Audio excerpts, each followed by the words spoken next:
여러분 안녕하세요. 리얼 교과 토의 암시 형상 상징 성형 예언 연구법 5과입니다. 오늘은 지난주에 이어서 나라 2라는 제목으로 교과 토의 시작하겠습니다. 기억절은 시편 46편 10절인데요. 한번 읽어볼까요? 시작.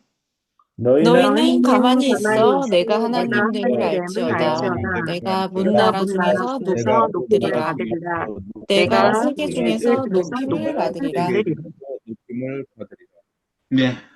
우리 지난주에 나라 1 했고 오늘 나라 2 하는데 지난주에는 이제 나라 1은 어떤 맥락으로 가야 되는지 우리가 또 방황하지 않게 잘 잡고 갔는데 나라 2 해보시니까 그래서 뭔 것 같아요? 오늘 얘기하고 싶은 그게 한마디로 어떤 질문에서 이 나라 2가 나오는 것 같아요? 우리 저자의 마음속을 한번 헤집어 볼까요? 무슨 의도로 이렇게 썼는지. 결국 마지막에는 하나님의 나라가 올 것이다. 응. 음, 네, 뭐 그건 네. 지난주에도 마찬가지고 좋습니다. 예. 그럼 기억절은 왜 이걸까요? 음, 이렇게 여러 제패 국가들이 역사를 이어가는 것처럼 보이겠지만 그 네, 모든 역사를 주관하고 있고 여전히 가장 높은 곳에서 영광을 받고 있는 것은 나 여호와다. 예. 근데 시편 46편이 그런 내용입니까? 어, 불안해하지 말고 내가 이끌어 주겠다. 이런 내용 아닐까요? 시편 46편 읽어보셨어요? 아니요. 읽어봤는데 뭔지 기억이 안 어, 나죠. 옛날에 읽었으니까. 아니, 저자가 음. 계시록 뭐 예언 연구하고 있는데 나라 얘기하고 있는데 갑자기 시편 46편 10절을 넣은 이유가 뭔가 있을 거 아니에요. 아, 어, 인생이 고단해도 예. 내가 있으니까 불안해하지 마라. 그게 나라 투 예언 이거 하고 뭐 어떻게 자, 좋아요, 좋아요. 시편 46편을 보면은 그 인클루지오 스트럭처, 그러니까 처음과 끝이 같은 시예요, 이게. 네. 그럼 주제가 뭐겠어요? 하나님은 우리의 피난처시오 힘이시니 환난 중에 만날 큰 도움이시다. 이렇게 시작하고 그렇게 끝나요. 네.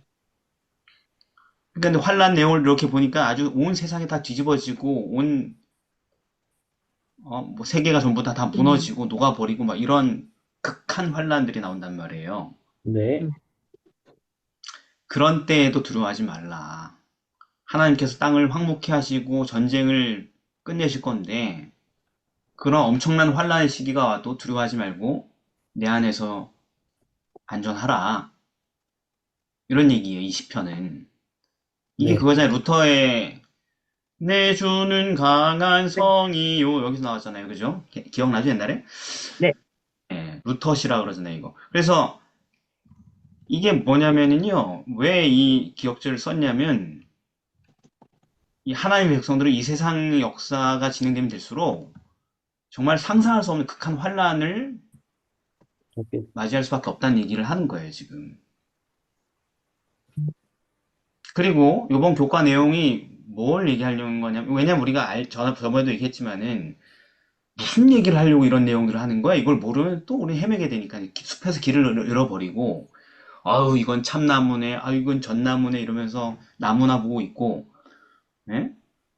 또 누가 말씀하신 것처럼 지난주에 교과를 하는데 가정생활을 어떻게 해야 되냐 뭐 이런 내용으로 빠져가지고 돌 수 있고 취지랑 안 맞잖아요. 우리는 뭐 하고 있어요? 지금? 예언 예언 연구를 연구하는 어떻게 사람. 잘할 예언 것인가? 연구하기 위한 어떤 기본적인 틀들을 사상들을 우리 살피고 있지 않습니까? 네. 그래서 이게 뭐냐면은 예언 연구할 건데 오늘도 그냥 아무리 봐도 예언 연구랑 매칭시키기 쉽지 않은 내용들이 많은데 잘 생각해 보시면 맞는지 이번 교과는 이런 거예요. 우리가 예언 연구를 하다 보면 모든 다니엘 8장, 7장부터 2장, 7장 다 계시록까지 엔딩은 항상 세상을 멸망시키는 걸로 끝나요. 맞아요? 네. 네. 음. 네, 이 세상을 멸망시켜 버리면서 끝나요. 마지막에는 하나님 나라가 임하기 전에. 근데 그런 메시지가 경고의 메시지죠. 그죠? 세상 네. 망한다는 얘기잖아요. 그런 메시지가 이 세상에서 환영을 받을까요? 아니면 또 건강한 기별이라는 평가를 받을까요? 안 받아요. 못 봤죠. 그리고 여러분 자신은 누군가에게 그런 메시지를 얘기해 주는 것이 자연스러우세요? 야, 세상 곧 망한다. 너 세상 망하기 전에 정신 차려라. 이렇게 하는 언어로 전달하기가 이웃에게 쉬워요, 어려워요? 어려워요. 어렵잖아요, 그죠? 근데 왜 하나님 나라가 그냥 오면 되지? 우리가 살고 있는 이 나라에 다 와서 다 해주면 되는데 왜 다 싸그리 전멸시키고 그 다음에 다 예언들이 다 엔딩이 그렇게 끝나거든, 전부 다. 다 멸망하고 심판해가지고 싹 쓸어버리고 하는 나라가 시작되냐. 예언이 왜 항상 그런 식이냐, 엔딩이. 그거에 대한 대답을 주는 게 이번 교과라는 거. 음, 왜 그렇게 폭력적이고 잔인하고 피도 눈물도 없이 끝나냐 이거죠, 말하자면 남들 볼 때. 음, 이렇게 잡고 가면은 오늘 공부하는 것들이 그거에 대한 답을 제공할 것이다라는 것입니다. 이해되죠? 네. 네. 그래서 왜 그런지, 왜 그렇게까지 해야 되는지 너무 과한 거 아니냐? 어, 왜 꼭 세상 나라를 사람들 잘 살고 있는데 이만큼 잘 먹고 잘 살게 만들어놨는데 이 세계를 그걸 꼭 멸망시켜서 완전히 소거한 다음에 그래야 되냐? 개선하는 스토리가 아니라 상당한 불쾌감을 주고 강한 반대를 만날 것 같은 그런 소위 그 안보파리 하는 것처럼 마치 위험하다 이렇게 얘기할 사람들 대부분 이단 이설자들이 이런 거 하잖아요. 세상 망한다 이렇게 하면서. 네. 근데 왜 그래야 되냐? 자, 일요일입니다. 첫 번째 명령. 그럼 하나님이 인류에게 주신 첫 번째 명령이 뭔지 기억나세요? 선악과를 먹지 말아라. 그럼 정령 죽는다 그랬잖아요. 네. 네. 창세기 2장에서. 그런데 그 선악과를 먹지 말라는 법에 대해서 되게 사람들이 너무 유치하게 보는데 세상 사람들이 뭐 사과 좀 먹을 수 있지 뭐 하면서 엄마가 아니 뭐 집에 사과 몰래 하나 꺼내 먹었다 엄마가 내쫓냐 뭐 이런 얘기들 하잖아 사람들이 막 그게 엄마냐 뭐 이렇게 하는 사람도 많지 않습니까? 근데 이 선악과를 먹지 말라고 금지하신 이 근본적인 억제하려고 하는 그 죄가 뭘까요? 욕심. 뭔 욕심이요? 음, 나에게 무엇이 없는지에 대해서 살펴보고 그것을 탐내려고 하는 욕망. 그러니까 그래서, 예. 그쵸. 그러니까 모든 범죄는 어떻게 시작된다고 써 있어 성경에? 욕심이 잉태한즉 죄를 낳고 죄가 장성한즉 사망을 낳느니라. 그렇죠. 그러니까 이거 선악과를 금지한 건 선악과를 먹는 것 그 욕망을 금지한 게 아니고 더 이면에 큰 금지 조항이 있다라는 것입니다. 음, 근데 예를 들면 이제 십계명도 우리가 살펴보면은 십계명도 대부분 금지 조항이잖아요. 네. 근데 금지 조항들이 결국 뭘 금지하는지 보면은 욕망을 금지하는 거죠. 음, 네. 간음하지 말라. 무슨 욕망을 금지하는 거예요? 성욕. 남의 아내에 대한 욕망을 금지하는 거죠, 말하자면. 그죠? 아, 성적 욕망을. 뭐, 도둑질 하지 말라. 남의 물건에 대한 소유에 대한 욕망을 금지하는 거잖아요. 그죠? 네. 그런 식으로. 그래서, 어, 모든 계명들이 어떤 욕망을 금지하게 되어 있는데, 그러면 선악과를 먹지 말라고 한 그 명령은 어떤 욕망을 금지한 거냐, 이거죠. 음, 선악과는 하나님을 어겨보고 싶은 욕망? 어, 불순종하고 싶은 욕망? 그렇죠. 그러니까 불순종하고 싶은 욕망인데, 왜 그러니까 불순종을 자체가 욕망이 아니에요, 원래는.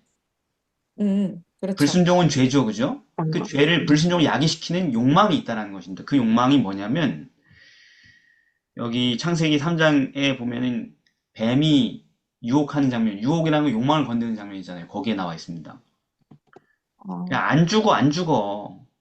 니들이 그걸 먹으면 어떻게 된다? 하나님 같이 된다. 그렇죠. 무슨 욕망이에요? 피조물이 우주의 유일한 통치자이신 하나님의 자리를 탐하는 그 욕망,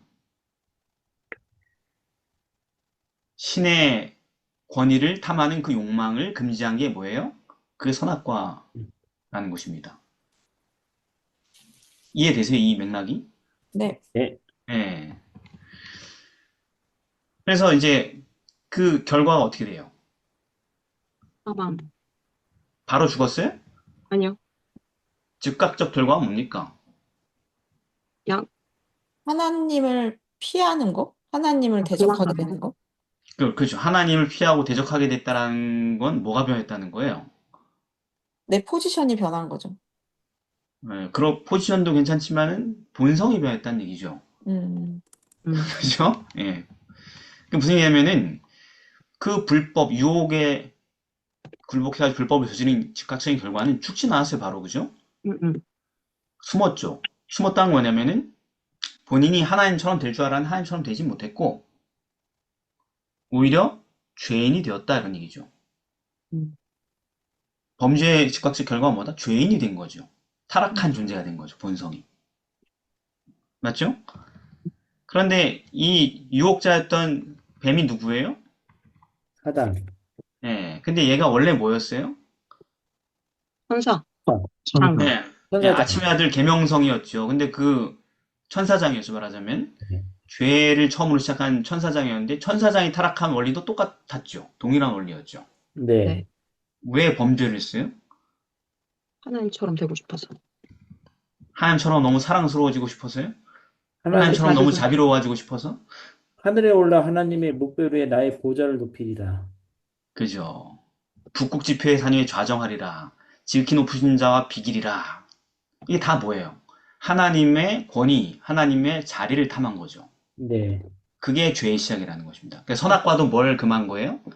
이런 창조주의 대권을 탐하는 그런 욕망을 금지한 거죠. 피조물이기 때문에 그러면 안 되는 거잖아요, 당연히 도덕적으로. 근데 네. 그거를 금지한 마지노선이 뭐였다? 선악과 명령이었다라는 것입니다. 근데 루시퍼도 범죄를 저지르고 죽었어요, 바로? 아니요? 아니요. 그럼 즉각적 결과는 뭐예요? 타락. 쫓겨났네. 루시퍼가 뭐가 됐어요? 사탄이 됐죠, 사탄. 음. 마귀가 됐죠, 그죠? 본성이 음, 어떻게 됐다? 본성이 변화됐다는 것입니다. 그리고 이제 우리가 지난번에 살펴봤지만 초대교회 역시 불법의 길로 들어섰잖아요. 데살로니고서 2장에 보면은 그죠? 음, 먼저 배도하는 일이 있고 불법의 사람이 나타났죠, 그죠? 네. 네. 그래서 원래는 교회가 하나님의 자녀들인데 여기서 보니까 뭐의 아들이 됐대요? 불법의 아들. 멸망의 아들이 됐다 아, 이렇게 되죠. 멸망의 아들. 불법의 사람, 멸망의 아들 이렇게 됐다는 거죠, 그죠? 음, 그 죄로 부패한 존재가 됐다 교회가 이런 얘기죠. 왜? 걔도 무슨 욕망 때문에? 음, 교회도 왜 타락했다고요? 어, 하나님, 범사에 걷는 하나님이나 숭배함을 받는 자 위에 뛰어나 숭배함을 받는 자는 누구예요? 하나님. 그럼 앞에 하나님이나 하나님 위에 뛰어나 이렇게 나가는 걸까요? 예수님? 그걸 그리스도를 얘기하겠죠, 그죠? 음, 네. 범사에 일컫는 하나님은 아버지 하나님, 우리가 범사에 하나님 할 때 아버지 하나님 얘기하잖아요, 그죠? 네. 아버지 하나님이나 예수님, 숭배를 받는 자, 예수님, 경배받는 자 위에 초월해서 자존하여. 근데 이게 사단 얘기가 아니잖아요. 이건 교회 얘기잖아요, 배교한. 네. 근데 그 배교한 교회도 왜 불법을 저질렀냐? 하나님의 성전에 앉아서 자기가 하나님 되려고. 어때요, 여러분? 창세기부터 계시록까지 죄의 본질이 정확하게 명시되죠, 그죠? 네. 불법 십계명을 어기는 것은 대부분 수단과 방법들이고 그 원인이 된 최고의 욕망은 뭐냐면 하나님 같이 되는 거예요. 하나님의 자리를 꿰차는 것이 가장 폐역한 죄의 근본이라는 것이죠. 그리고 이 신이 되려는 범죄의 결과들은 다 반드시 어떤 결과로 이어져요? 본성의 타락. 그러니까 본성의 타락이 죄인. 사망. 죄인이 되고 죄인은 결국 무슨 짓을 할 수밖에 없어요? 배교. 그 배교는 이미 했고 선악과를 먹었고 그게 빠르게 배교고 죽어요, 죽어. 사망. 아니 죽는 건 되게 오래 있다가 죽고 보면은 그 전에 오늘 우리가 살펴볼 코드가 여기까지 온 겁니다. 뭐냐면 반드시 이게 지가 피조물인데 지가 하나님이라고 자기를 올리는 자들은 반드시 뭘 하게 됐다? 자기랑 동료였던 피조물들을 지 멋대로 갈취하고 압제하는 일을 할 수밖에 없다. 이게 이번 교과에서 나라의 속성인 것입니다. 음, 이해됐어요? 네. 네. 예, 압제라는 현상이 일어나게 된다. 동료 피조물을 압제하는 일이 일어난다. 천사가 타락해서 다른 피조물을 압제하고, 인간이 타락해서 다른 피조물을 압제하고, 교회가 타락해서 다른 피조물을 압제하고, 지가 하나님이니까 그래도 된다고 생각하고 말입니다. 이런 패턴이라는 거예요. 지금 우리가 살펴본 모든 국가 예언들이 다 이런 정서를 갖고 있다는 것입니다. 그래서 십계명에 있는 내용들도 다 마찬가지. 간음하지 마라, 살인하지 마라, 도둑질하지 말라, 탐내지 말라. 다 그 모든 계명들은 네 이웃을 내 몸처럼 사랑하라는 그 한 계명이 들었다. 그죠? 로마서의 13장에 보면은. 근데 사랑은 이웃에게 악을 행하지 않죠. 사랑이 율법의 완성이니까. 근데 불법을 행하게 되면 당연히 누구에게 악을 행하는 거예요? 이웃에게 악을 행해요. 그게 이웃에게 악을 행하는 것이 필연적 결과라는 것입니다. 범죄에. 압제하는 것, 이웃을 수탈하고 압제하는 것 말입니다. 자, 그러니까 이 세상에서 우리가 지배자 계급이 된다라는 것은 항상 율법을 무시하고 이웃에게 악을 행하는 것이 합리화되고 또는 심지어 합법화되는 것을 의미하는 것입니다. 압제하는 건 당연한 거예요. 힘 있는 자가 힘 없는 자를. 그게 이 세계 나라의 법칙이라는 것이죠. 네, 그래서 죄가 일어난 다음에 가인이 아우를 압제하다 말 안 들으니까 쳐 죽였고, 네. 그리고 또 홍수 때쯤 되니까 사람들이 지멋대로 남의 여자 갖고 싶은데 싫다 그러니까 다 쳐 죽였고, 네. 압제가 계속 점점 커지죠. 그래서 땅에 강포가 충만하게 됐죠. 폭력이. 네. 압제가 그냥 인간의 본성이 된 거죠. 폭력이. 그래서 결국 인류 역사는 피조물인 인간이 똑같은 피조물인 동료 인간을 지 마음대로 압제하고 지배하기 위한 각축장이 된 거예요. 이 세상은. 이건 어디다 몇 명을 갖다 놔도 똑같은 짓을 하고 있는 거죠. 인간은. 서열이 생기고. 예? 그래서 이제 시편 73편에 가보면은 다윗이 악인에 대해 설명을 해요. 다윗이 아니구나. 아삽이죠, 아삽. 예, 뭐라 그러면은 볼지어다 이들은 악인이다 이렇게 얘기한단 말이에요. 12절에 다 설명한 다음에 시편 13편 12절에 볼지어다 이들은 악인이다 이렇게 얘기하는데 악인의 특징이 뭐냐면 8절 저희는 능욕하고 악하게 압제하여 말하며 거만히 말하며 압제하는 게 거만하고 타인을 압제하는 것이 뭐다? 그게 악인이다. 자, 그러면은 이 세상이 수많은 고통과 압제와 눈물로 가득 차겠죠? 네. 그럼 반드시 뭐가 개입할 수밖에 없어요, 이제? 하나님. 그래서 그렇죠. 하나님께서 개입할 수밖에 없죠. 왜? 그 압제당한 애가 내 자식이니까. 그 압제당하는 세력으로, 압제하는 세력으로부터 그분의 백성을 구원하시기 위해 하나님께서 역사에 개입할 수밖에 없다. 그게 인류 역사고 구속의 전체적인 그림이다라는 것입니다. 이 상황이 앞으로 우리가 살펴본 모든 제국 예언의 기초 골격이라는 것입니다. 왜 하나님이 세상을 멸망시키고 자기 나라를 세우는가? 그냥 압제자들이기 때문에 그래요. 우리는 안 그런데요. 지금 세계가 되게 문명화돼서 남을 괴롭히는 나라가 없는데요. 그래요? 아니요? 아니에요. 늘 그래요. 지금도 러시아, 우크라이나 전쟁이 계속되고 있는데 50만 명 죽었다잖아요, 벌써. 50만 명이 얼마나 많은 사람이에요, 그죠? 네. 네. 이스라엘, 하마스 전쟁, 가자지구 전쟁. 사람 조금 죽어요, 막 죽여요. 막죽이에요. 막 압제하죠, 그죠? 네. 네. 전혀 뭐 자비롭지 않죠. 불쌍히 여기지 않죠. 사람 몇 명 죽든지, 애가 죽든지, 힘없는 노인이 죽든지, 뭐 아무 상관 안 하잖아요, 그죠? 서로. 그래서 하나님이 사무엘상 10장 18절에 보면은 내가 이스라엘을 애굽에서 인도하여 내고 너희를 애굽인의 손과 너희를 압제하는 모든 나라의 손에서 건져내었느니라 이렇게 얘기하신단 말이에요. 왜? 하나님은 정의의 하나님이시거든요. 자기 백성을 사랑하시는. 이렇게 압제가 난무하는데 각 국가들이 사람들을 압제하는데 어떻게 그 압제 세력으로부터 내버릴 수 있냐 이거죠. 음.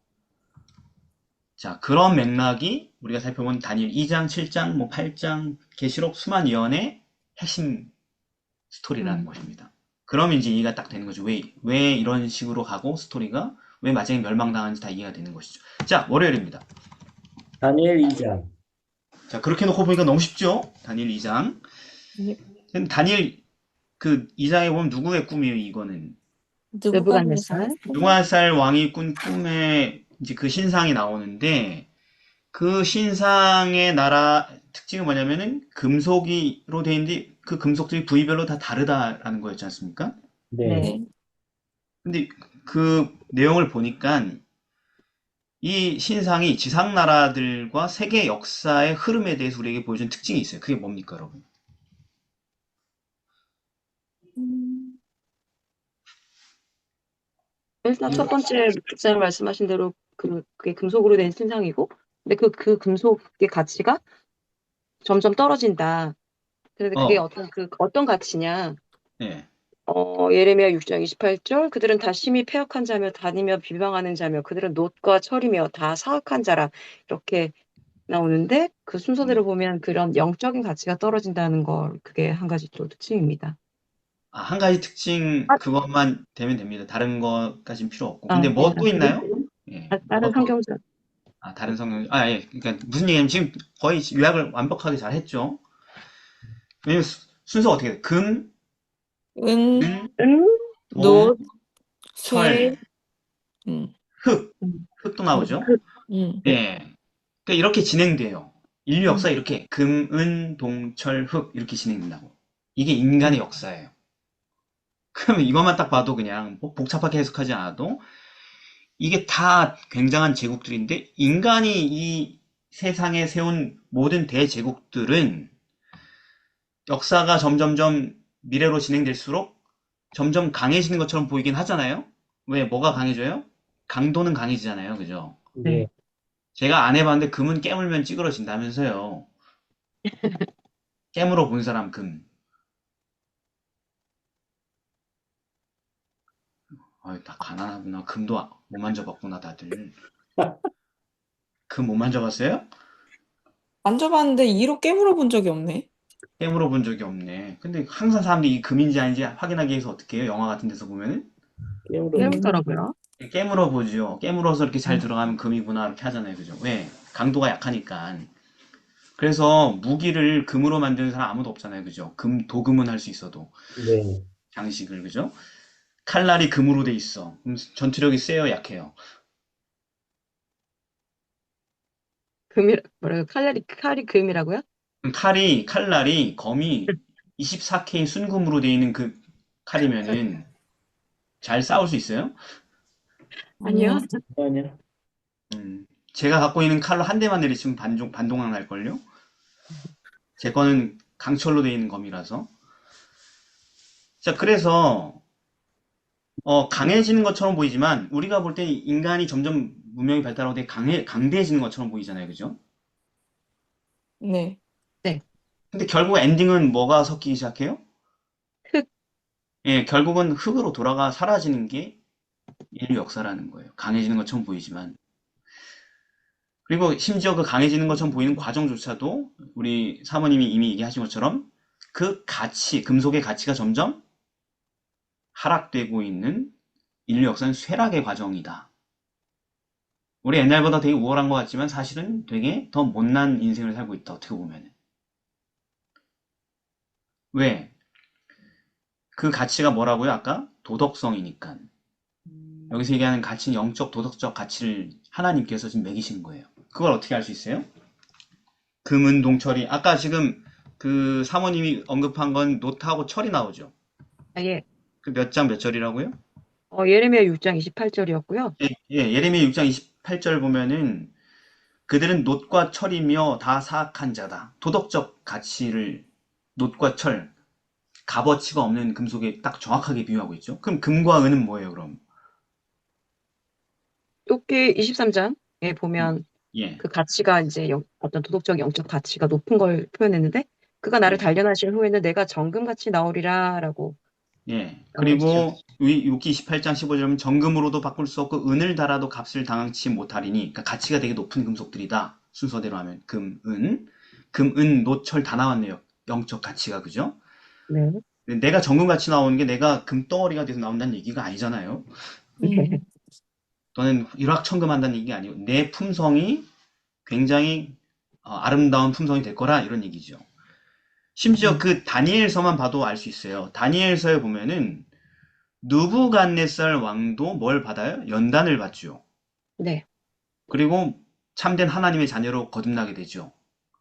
다니엘 5장에 나오죠. 네네. 그래서 하나님은 느부갓네살을 뭐라고 평가해요? 음, 지금 했던 얘기에 전부 다. 아, 금. 왕은 곧 금머리니이다 이렇게 얘기하잖아요. 네네네. 하나님이 왕을 금머리라고 얘기한 거예요. 금이라고. 음. 예. 그리고 왕의 후에 왕만 못한 나라가 일어난다는 얘기가 전투력이 못한 나라가 일어나면 어떻게 그 나라가 바벨을 멸망시키겠어요. 그죠? 음. 영적 가치가 못한 나라겠죠. 말하자면. 하나님 보시기. 네. 이런 식으로.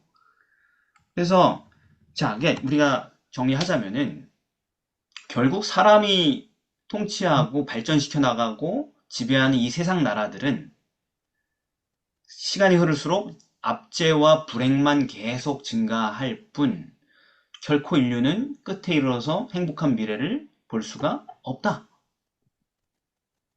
우리 맨날 더 미래는 밝을 거야 전망이 과학기술이 발달하고 맨날 이렇게 꿈꾸지만 사실은 그런 적 없다는 거죠. 20세기 초반에도 그랬고 지금도 21세기 초도 마찬가지죠. 네. 오직 하나님이 통치하신 나라를 회복할 때 세상에 이런 모든 압제와 갈취가 중단되게 될 거라는 것입니다. 그래서 하나님은 인간 나라를 어떻게 하신다고요? 쓰인 돌. 네, 뜨인 돌로 박살을 내버리고 완전히 그냥 먼지로 가루로 만들어 버린 다음에 그 후에 뭘 세워요? 태산을 이루죠. 하나님의 나라를 세우신다는 것입니다. 자, 왜 하나님의 나라를 세울 때에 세상을 멸망시킨지 알겠죠? 세상은 네. 오래 두면 둘수록 지옥이 되니까. 음. 자, 근데 그것만 이유가 아닙니다. 화요일로 넘어가겠습니다. 더 적나라한 이유가 나옵니다. 화요일. 다니엘 7장. 자, 다니엘 7장에 가면 건 이제 누구 꿈이에요, 이건? 다니엘의 꿈. 네, 근데 다니엘이 꿈으로 본 세계 역사의 계시, 느부갓네살의 이야기랑 비슷한 얘기지요. 근데 이 다니엘이 꾼 꿈의 계시의 이 어떤 지배적인 특징이 뭡니까? 첫 번째 특징은 다니엘 이장하고 똑같은 예, 내용인데 이렇게 네네, 반복적으로 그러니까 이렇게 게시가 되어져 있다라는 것을 네네. 알 수 있죠. 그런데 그것은 창세기 아니야 어디야? 창세기 창세기 맞아요? 40, 네, 창세기 41장 32절 말씀에 네, 바로께서 꿈을 2번 겹쳐 꾸신 것은 하나님이 이 일을 정하셨음이라 속히 행하시리니 이 요셉의 경우에서 봤을 때도 그랬고 이 일은 그렇게 봤을 때 다니엘서 7장에 이렇게 반복된 꿈은 하나님께서 반드시 행하신다라는 그런 예언의 그렇죠. 그것을 하나님 반드시 뭘 행하셔 세상 역사를 끝내시고 그분의 세계를 만드신다는 얘기죠, 그죠? 예, 예, 좋아요. 근데 두 번째 특징이 뭡니까? 두 번째 특징은 금속이 아니라 이제 짐승으로 이제 비유를 했다는 거? 그죠. 저쪽엔 금속으로 세상 역사를 표현했으면 여기선 짐승으로 표현했다라는 게 특징이죠. 음. 똑같은 꿈이라 할지라도. 여기도 동일한 법칙은 나타나죠. 뭐가 저하된다? 점점 같이 가치가 어떻게 저하돼요? 짐승이 어떻게 좀 가치가 저하되는 형태로 갑니까? 네, 네, 그렇습니다. 설명 좀 해주세요. 어, 사자와 곰 같은 경우에도 네, 성경에서 보면은 항상 사자와 주림곰 같으니라 뭐 사물상에서도 보면 주의 종이 사자와 곰도 쳤은즉 네. 사자가 항상 곰보다 먼저 나옴으로써 사자가 먼저 우월한 짐승인 것처럼 이렇게 성경에서 늘 표현을 했었고 그렇죠. 사사기 14장 18절에 삼손이 말하죠. 수수께끼 하면서 무엇이 꿀보다 달겠으며 무엇이 사자보다 강하겠느냐 이렇게 그죠? 네. 삼손에게. 그 다음에 잠언 3장 3절에도 짐승 중에 가장 강하고 아무 짐승 앞에서 물러가지 않는 사자로 표현. 그러니까 최상위 가치는 짐승에서 사자다. 그리고 세트 메뉴로 뒤에 따라오는 애가 항상 곰이었다. 곰.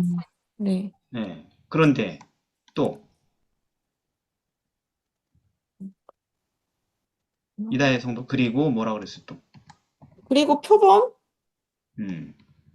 표범은, 표범은 그냥 우리가 알다시피 사자 곰보단 조금 더 못나, 좀 힘이 없잖아요. 네. 근데 점점점 힘이 음. 없다. 근데 이제 네 번째 나오는 애는 엄청 세잖아 또. 그렇기는 한데, 네 번째 나온 애는 정확히 어떤 짐승인지에 대한 그러니까 짐승의 그 이름을 얘기를 하진 않았고, 그냥 예. 무섭다라고만 써놨어요. 또 가치 저하를 의도적으로 표현한 이상이 뭐가 있습니까? 그러니까 왜냐면 또 여기 넷째 짐승에 대해서 얘기를 한 게 이제 쇠로 된 큰 이가 있어 막 이러면서 네. 다니엘서 2장에서 쇠나라, 철나라의 그 짐승을 표현을 하는 거다라는 식으로 해서 쇠랑 같이 또 연결을 좀 많이 해놨어요. 네, 좋습니다. 그러니까 예를 들면 이제 가치 저하가 표현된 게 첫 왕국이었던 바벨론은 날개가 무슨 날개? 독수리 독수리. 날개. 근데 저 뒤에 나온 표범은 무슨 날개? 그냥 새. 그죠? 그러니까 벌써 가치 저하적 표현을 쓴 거죠, 이렇게. 그죠? 음. 네. 예, 왜냐면 독수리가 항상 1등으로 나오거든요, 성경에서. 여러 군데에서. 독수리가 최고라고, 제일 빠르다, 뭐 이러면서. 네. 예. 그러니까 독수리를 또 쓸 수 없으니까 새의 날개, 이렇게 쓰죠. 그래서 이제 중요한 건 뭐냐? 이 이상에서 하나님을 대적하는 모든 제국을 뭐로 표현한 거다? 짐승. 짐승이라고 표현한 게 되게 핵심적인 거예요. 네. 근데 그 짐승이라는 표현을 왜 했냐면은 그 왕국들이 다 특징이 뭐라는 거예요? 아, 어, 다 이 하나님을 알지 못하는 패권 국가들이다라는 식으로 표현을 한 거죠. 그러니까 남을 잔인하게 압제하는 세력이었다 이런 표현인 겁니다, 말하자면. 짐승. 예, 남을 잔인하게 압제하는 세력이었다. 그 말도 맞고요. 하나님 모르니까 그렇게 하죠. 에스겔. 에스겔 누가 읽어보실까요? 내가 내 분노를 내게 쏟으며 내 진노의 불을 내게 불고 너를 짐승 같은 자, 곧 멸하기에 익숙한 자의 손에 붙이리로다. 감사합니다. 요게 지금 느부갓네살 얘기인데 네. 짐승 같은 자라고 했어요. 짐승 같다라고 하는 건 남을 멸하고 압제하는 그런 세력이라고 지금 설명하고 있습니다. 본문 자체가 그죠? 네. 그런데 이 짐승 예언으로 지금 간 거예요. 에스겔은 다니엘과 동시대 사람이죠. 그래서 이처럼 인류의 역사가 지금 보니까 전체 인류 역사가 세상 끝날 때 그 역사가 다 뭐야? 다 짐승들이 지배하는 세상이에요. 음. 세계 열강들이 전부 다 짐승밖에 없어요. 음. 끊임없이 힘을 더 많이 가진 누군가가 힘이 더 약한 누군가를 잡아먹고 수탈하는 그런 짐승 같은 역사라는 거죠. 그리고 이런 짐승 같은 역사가 언제 좋아져요? 뒤로 갈수록? 아니요, 안 아니요? 좋아져요. 그래서 누가 개입하셔야 된다? 하나님. 하나님이 개입하시지 않으면 이 악순환은 계속 점점 더 끔찍해지고 심각해지겠죠. 네. 그래서 하나님이 개입하시고 세상 역사를 끝낸다는 얘기를 하고 있는 것입니다. 음. 자, 그러면은 이 전체 예언의 핵심 코드는 뭐다? 짐승이다. 음. 압제한 짐승이다. 그러면 짐승 같은 자의 반대 개념이 뭐예요, 성경에서? 사람의 마음을 사람의 가진 마음을 보다. 그럼 그 주요한 특징과 상반되는 개념 또는 표현을 이호 환상 가운데서 좀 찾아볼까요? 먼저 첫 번째가 뭐예요? 몇 절? 다니엘서 7장에서요? 그럼요. 예. 또 여기 다니엘서 7장 4절에 첫째는 사자와 같은데 독수리 날개가 있더니 쭉쭉쭉 가다가 두 발로 서게 함을 받았으며 또 사람의 마음을 받았더라? 자, 두 발로 서기함을 받았으면 앞에 사람이 또 나오죠. 네. 네, 사람처럼. 음. 의도적인 거예요. 지금 현재 우리 교회에서 이 부분을 그렇게 해석을 하고 있지 않지만, 지금 좀 새로운 해석일 수 있지만 여러분들끼에, 지금 이 이상 자체가 강조하고 있지요. 네. 이게 사자 짐승이었는데, 사람처럼 두 발로 서게 함을 입었다. 그냥 두 발로 섰다 느끼게 하면 되는데, 그걸 누구 같다고? 사람. 사람 사람 같다고. 같다고 얘기했고, 그 다음에 또 심지어 뭘 받아요? 사람의 마음. 마음을 받아요. 사람의 마음을 봐서 이게 긍정적인 거예요? 부정적인 표현이에요? 긍정적인 긍정적인 표현. 거예요. 많은 주석들은 이걸 부정적인 표현을 해석하려고 합니다. 연약해졌다. 세력이 강했지만 이렇게 얘기하려고 하는데 그렇게 표현할 필요가 없다. 전혀 없는 내용인데 여기는 무슨 얘기인지 아시겠죠? 네. 굳이 그 제국이 약해진다는 걸 이렇게 이런 특정한 표현으로 할 필요가 없죠. 영감의 말씀이. 네. 의도가 있죠. 전체 흐르고 있는 코드가 뭐라고요? 짐승? 짐승. 남을 멸하는 게 익숙한 짐승. 남을 물어뜯고 잡아먹는 게 익숙한 짐승의 역사인데 그 역사에 바벨론 역사에 이변이 일어난 거예요. 음. 사람의 마음을 받는 사건이라는 거예요. 사람처럼. 짐승이 사람처럼 돼서 사람의 마음을 받았다는 얘기예요.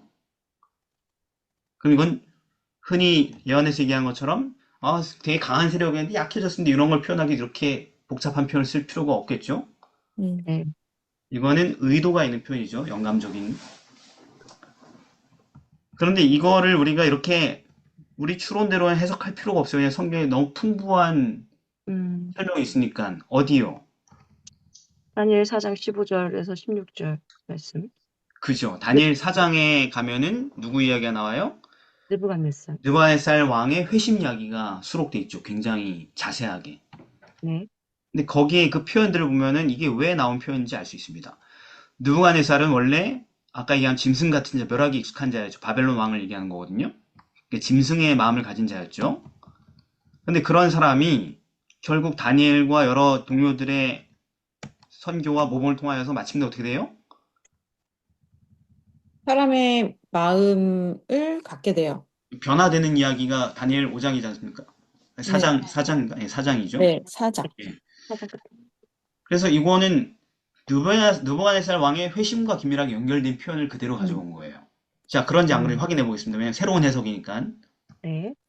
짐승이 주를 이루는 이 이상에서 사람은 짐승과 다른 신앙적 요소를 나타내는 표현이에요. 즉, 이 사람이 바벨론의 왕이 그리스도인으로 변화되었다라는 얘기를 하고 있는 것입니다. 음.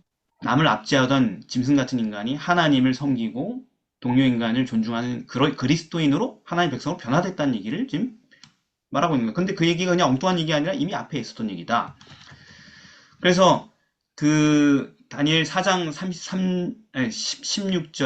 16절 보면은 15, 16절 보면은 이런 경고가 있죠. 느간세 교만하니까 너 그러다 그 마음이 변해서 뭐와 같지 않고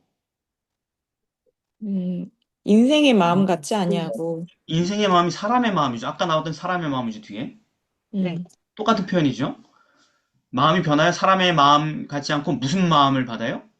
짐승의 마음을 마음을 받아 7대를 지나리라. 이렇게 명확한 표현들이 계속 반복되고 있죠. 네.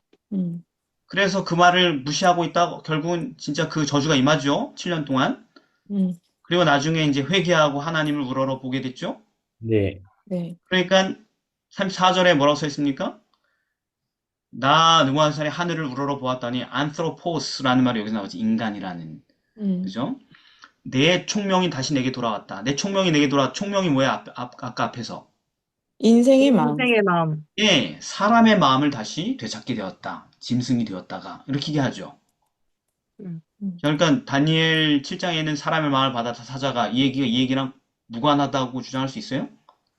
없어요. 근데 이게 한 번만 나오는 게 아니고 어디로 나와요?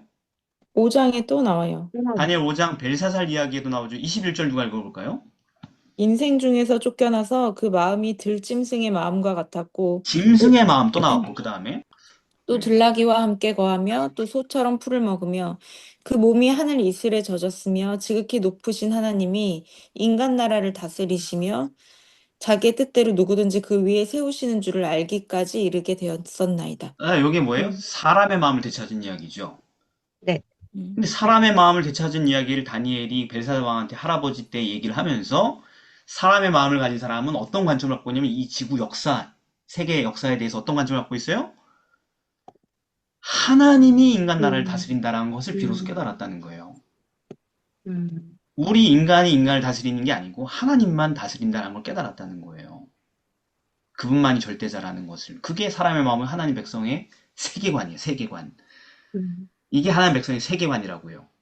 짐승의 세계관은 인간이 인간을 다스리지만 하나님 나라의 세계관은 하나님만 인간을 다스려요. 그래서 사람의 마음은 오직 하나님만 인간의 유일한 통치자로 여기고 더 이상 다른 사람을 내가 압제할 수 없다라고 생각하는 게 사람의 마음이라는 것입니다. 자, 여기에 짐승과 대비되는 요소가 등장했고, 그런데 여기서만 나오지 않고 또 나와요. 7장 이야기에서. 어디 나옵니까? 지난주에도 언뜻 했었는데.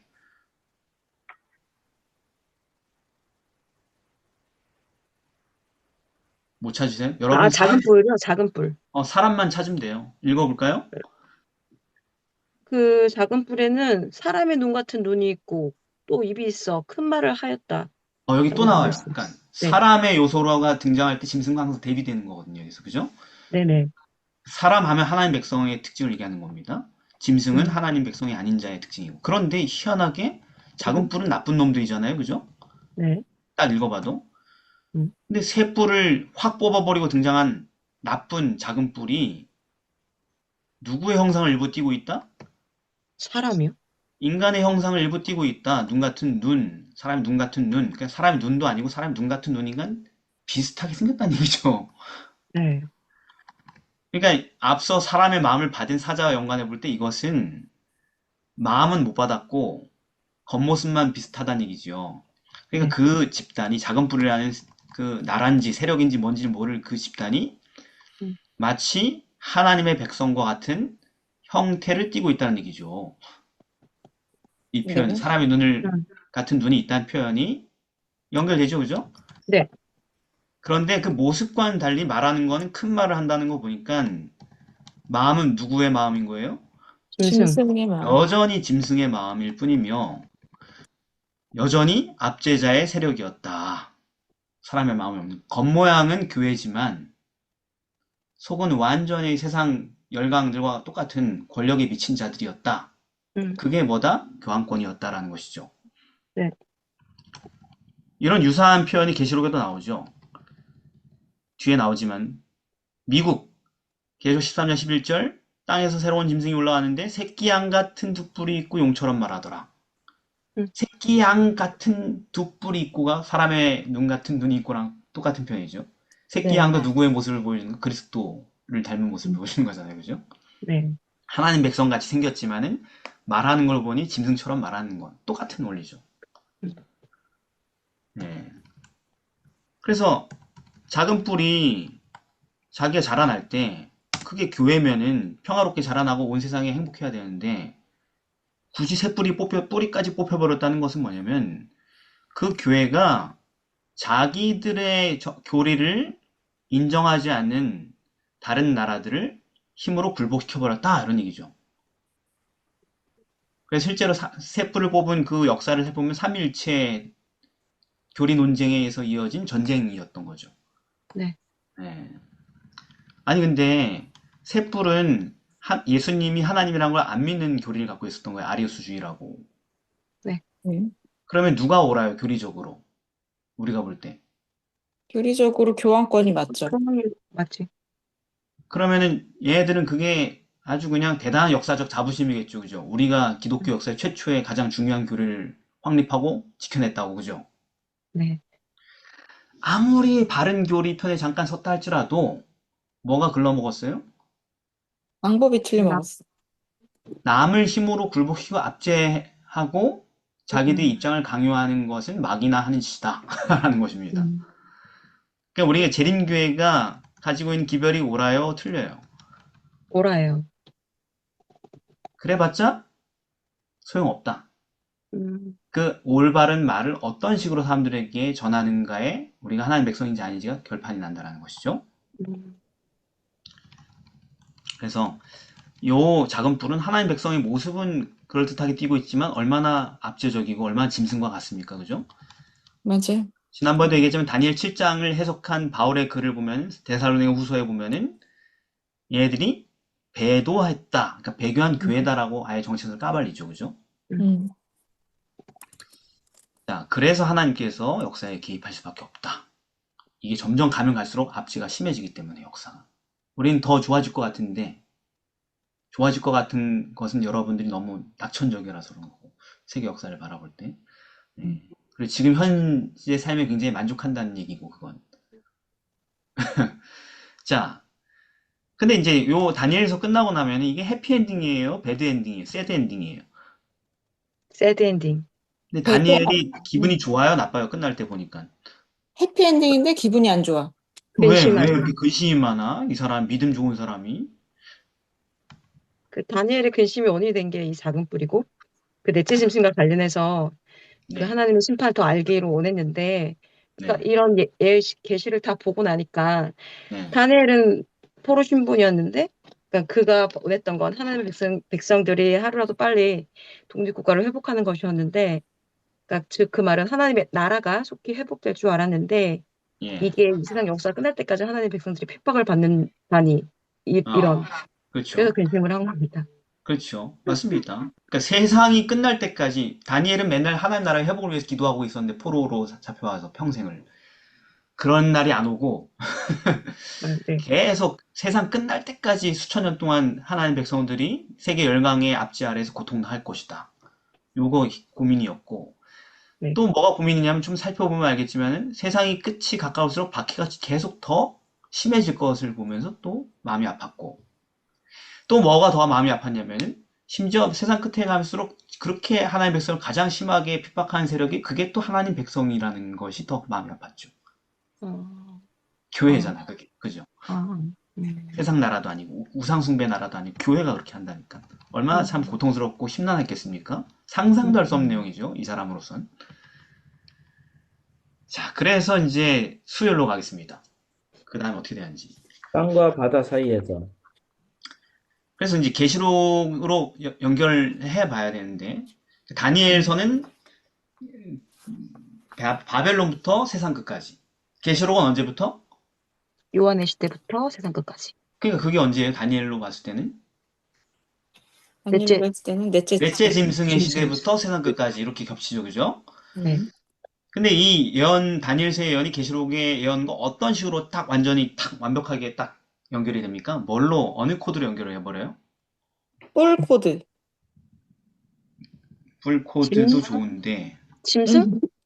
그래서 짐승 이야기로 연결되는데 그 네. 짐승 이야기들이 이게 일체 똑같은 얘기다라는 걸 연결할 수 있는 되게 중요한 표현이 있죠. 기간이요? 기간이죠, 기간. 기간으로 완벽하게 딱, 아, 이 얘기가 이 얘기다라는 걸 완전히 엮어버리죠, 그죠? 뿔 네네. 짐승 다 나오긴 하는데, 음, 딴 얘기가 아니고 이게 이 얘기다라고 딱 묶어버리는 게 뭐예요? 한때와 두때 반때란 그 예언적 기간을 그대로 음, 계속 갖고 가죠. 네. 그래서, 용의 교회 박해 기간을 다니엘 12장에 가보면은, 다니엘서 예언과 먼저 딱 연결시켜버립니다. 다니엘 12장 14절에 보면은, 여자를 낳은 남자를 낳은 여자를 핍박한 용이 그 이야기가 나오는데 거기 보면 광야로 가서 그 용의 얼굴을 피해서 한때와 두때와 반때 딱 다니엘서에 나온 그 표현 그대로 갖고 똑같아요. 왔잖아요. 음, 바로 연결시킨 거예요. 음, 요게 지금 이 상황이랑 똑같은 거구나. 음, 나도 궁금했는데 다니엘서를 보면서 한때와 두때와 반때가 끝나고 뭐 세상이 멸망한다는데 작은 뿔이 난리를 치고 음. 그런데 그 뒤에 생략된 뒷부분 세상 끝에 관한 얘기들이 여기 이제 나오는 거잖아요. 네. 네. 어, 그 여자가 어떻게 살아남지? 교회가 광야로 도망갔대. 광야는 뭐예요? 무인지대. 부인지대? 무슨 무인지대? 사람이 없는 땅에 사람 없는 광야에 비를 내리고 그렇죠. 성경에 보면은 수많은 구절에서 광야가 뭐냐? 사람이 안 음, 사는 땅으로 피했다 이렇게 돼 네. 있죠. 네. 근데 여기서 보면은 땅으로 피했는데 그 땅이 뱀이 강같이 물을 토하여 물 공격을 하는데 땅이 그걸 벌려가지고 삼켜주고 막 이런 얘기가 나오잖아요. 그죠? 네네. 이게 무슨 얘기예요? 대충? 어, 어 그러니까 용이 계속 핍박을 하면서 성도들을 괴롭히는데 예. 근데 그때 하나님께서 기적적으로 이 성도들을 계속 그 보호하심으로써 그런 모든 열강의 세력들에게서 조금 분리를 시키면서 무인지대에서 예. 그리고 양육을 시켜주신다 뭐 이렇게 써져 있는데 그러니까 1260년이라는 긴 그 박해 기간 동안, 작은 뿔의 그 박해 기간 동안 교회가 어떻게 살아남나? 하나님이 예비하신 광야, 무인지대로 도피하여서 물 공격을 피한다. 근데 물 공격이 뭐예요? 여러 가지가 요한권이요. 있지만은, 물이 뭘 상징한다고요? 계시록에서? 물은 어, 열, 열국 뭐 그렇죠. 이렇게 백성과 무리와 열국과 방언이다. 방언. 그러니까 열강, 음, 짐승 나라들의 권세로부터 도피한다는 얘기죠. 네. 그 사람들의 정치적인, 종교적인 박해의 손길이 미치지 않은 곳으로 도피해서 살아난다는 얘기죠. 그 긴 천년이 넘는 기간 동안. 네. 중세 교황권의 그 엄청난 박해 기간 동안, 뭐, 그게 뭐, 피레네 산맥도 되고, 그죠?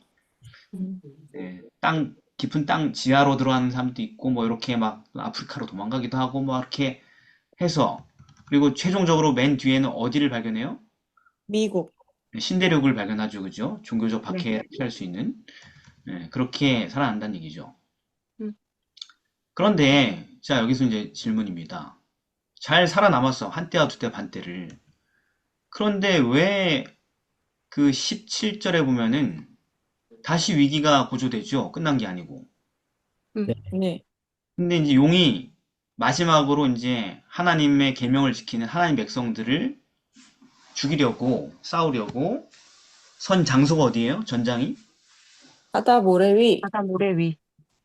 땅으로 도망갔는데 왜 바다 모래 위에 서 있을까요? 근데 내륙 깊숙이 도망가 있으니까 음, 바다 모래에 이제 막 다 올라왔다는 그런 뭐 드라마틱한 장면을 연출하는 걸까요? 그건 이제 다음 장을 봐야 해결됩니다. 17장. 그러니까 다음 장을 보기 전에 이미 나왔잖아요. 그 내용이. 그죠? 이건 뭐예요? 바다 모래라는 것은 바다와 바다와 땅 땅 사이에 딱 사이의 경계. 경계면이잖아요. 그죠? 네.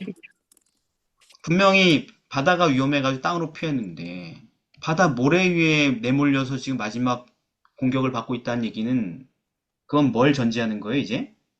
땅도 그 사람들의 세력이 돼버린 거. 그렇죠. 최종적인 박해가 오는 그때는 땅이 안전한 곳이 이제 더 이상 아닌 시대인 것입니다. 그래서 시간이 많이 흘러 피난처였던 땅마저도 이 세상 짐승들 세력에 타락한 교회 세력에 완전히 점령당했다라는 것을 암시하고 있죠. 네. 음. 그래서 거기 다니엘서 11장에도 보면 똑같은 평행되는 구절을 보면은 이런 표현이 있어요. 44절, 45절에 그가 분노하여 나아가서 많은 무리를 다 도륙하며 진멸코자 할 것이요. 다 죽여버린대요. 기분 나빠가지고. 근데 어떻게 그렇게 할 수 있냐면 그가 장막 궁전을 어디에 세웠대요? 바다와 바다와. 바다와 영화롭고 거룩한 산 사이에 베풀 것이다. 이렇게 써 있죠. 그러면 영화롭고 거룩한 산은 뭐예요? 바다에 대비되는. 땅. 땅의 그냥 경계. 근데 아니죠. 산은 땅의 경계가 아니죠. 땅의 아, 중심부가 산이죠. 그죠? 음, 그러니까 바다와 땅이 다 지금 통치하에 들어갔다는 얘기죠. 이 상황에서는. 네. 그러니까 더 이상 있을 곳이 없죠. 하나님 백성이. 왜 여기가 그냥 음. 땅이야 영화롭고 거룩한 산이라고 표현됐을까요? 아, 거기가 원래 하나님의 음. 영토였으니까 예. 하나님의 백성들이 보호받을 수 있는데 거기가 점령당했다는 얘기죠. 그러니 굉장히 위험한 마지막 상황이 초래가 되는 것이죠. 그래서 역시 보니까 여기서도 그 세력이 하는 일은 뭐예요? 무자비한 압제. 그래서 1260년에 압제가 실패해도 다시 살아나서 더 강한 권세로 세계를 전부 다 지배하는 권세로 하나님 백성을 불살하는 일을 실행할 것이다. 음. 그래서 온 세계가 장악당하는 때가 올 것이다. 그래서 하나님 백성이 더 이상 도망할 곳이 없는 세계가 올 것이다. 마지막 때는. 근데 그 이야기가 어디 나온다? 우리 서윤석 청년 말대로 자세한 이야기가 계시록 13장. 13장 뒤에 나가면 자세하게 왜 그렇게 된 땅이 어떻게 점령당한지에 대한 얘기가 나온다라는 것이죠. 그래서 그 13장을 보면은 어떤 짐승들이 어떻게 등장해서 세상 끝날까지 압제 역사를 점점 이어가게 됩니까?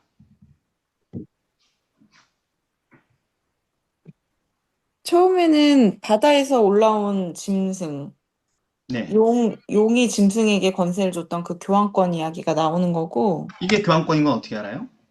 왜냐면은 그가 또 42달 동안 일할 권세를 받으니라 그가 그죠? 입을 벌려 하나님을 향하여 비방하되 이게 작은 뿔이랑 똑같은 얘기니까. 42달이 한때와 두때와 반때랑 똑같은 기간이죠. 그죠? 네. 예, 그렇게 엮었어요. 오케이. 그러니까 지금 13장 1절부터 10절까지는 전부 다 그 작은 뿔 얘기예요. 근데 작은 뿔이 1260년 동안 그런 일을 하는 권세를 가졌지만은 그건 시작이 있으면 끝도 있다는 얘기잖아요. 네. 네. 근데 걔네들이 어떻게 하다가 1200 한때와 두때와 반때가 끝난 무렵에는 그 권세를 잃어버린다는 얘기가 나와요, 안 나와요, 여기? 근데 10절에서 사로잡힐 자는 사로잡혀갈 것이요 칼에 예, 죽은 자는 마땅히 칼에 죽을 것이니 네, 라고 이제 복선을 주는데 예, 그들이 어떻게 압제를 했었는지 예. 본인들이 압제를 했던 방식대로 심판을 받을 것이다라는 것에 대한 내용이 있어요. 예, 그거보다 더 앞서는 암시는 3절에 있죠. 그 머리 하나가 상하여 죽게 된 것 같더니 아, 네. 죽게 되었던 상처가 나을 거다. 그죠? 요 얘기가 또 네. 나오죠. 그죠? 근데 네. 요게 이제 나중에 우리가 설명하겠지만 프랑스 혁명 때 교황권이 몰락하죠? 네. 네. 네, 무신론 정부가 아주 질려버려가지고 그 프랑스를 지배하고 있던 가톨릭과 왕권 세력이 질려버려가지고 다 전복시켜서 다 죽여버렸죠. 말살시켜버려 종교를. 그때 일어난 사건이죠. 그때 이 교황권도 완전히 몰락하고 해체가 되게 되죠. 예, 그래서 그 이야기가 13장 전에도 나와요. 11장에도 나옵니다. 11장에도 보면은 3절에 그 세력이 1260일을 예언하리라 하나님의 말씀이 두중이니 네. 그리고 그 하나님의 말씀을 괴롭혔던 세력이 끝나는 사건과 암시된 게 7절에 나오죠. 무적행으로부터 올라온 짐승이 전쟁을 일으켜 저희를 죽인다. 종교를 말살하는 이야기가 나오는데 이게 같은 사건을 얘기하는 것이다. 네. 다니엘서에도 그런 얘기가 나올까요? 나오지요.